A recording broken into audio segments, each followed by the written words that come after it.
Pisces as a sign is one that likes solitude and one that likes to ponder. And so I love the fact that these are people that value their solitude, and it's through solitude that they dream and fantasize and dream their new self into reality. We can certainly learn to dream from Pisces. I believe the 12th house can also rule dreams.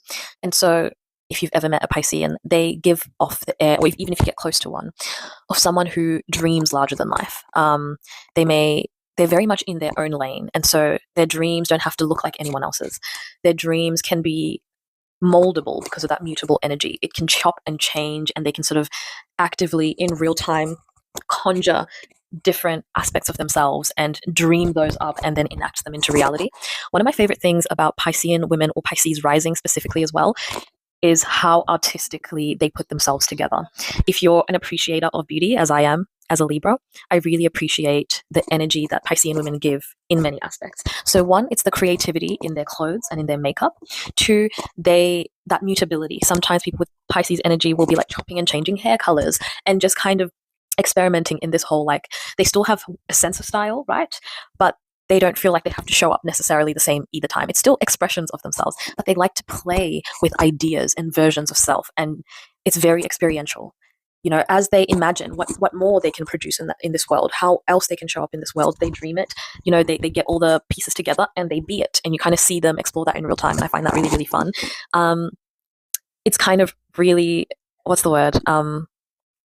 Cliche for Libra to be associated with harmony, but I really feel that on a deep level, because for me, how a place is put together, how people put themselves together, can make me feel inspired, joy, or pissed off, just because, like, if I look at something, I'm like, that's disharmonious to me, and it just kind of, like, unsettles my spirit, right? But I find people that are Pisces suns, Pisces Venuses, Pisces risings, there's something about the way that they put themselves together that's, like, creative, gorgeous, and, like, strangely calming.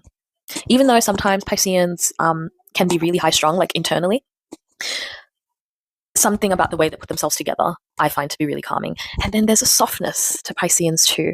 I think both the sexes exhibit these qualities, but especially with Pisces women, they are so, so good at coming across as, like, almost like innocent, dainty, a little virginal, that kind of energy.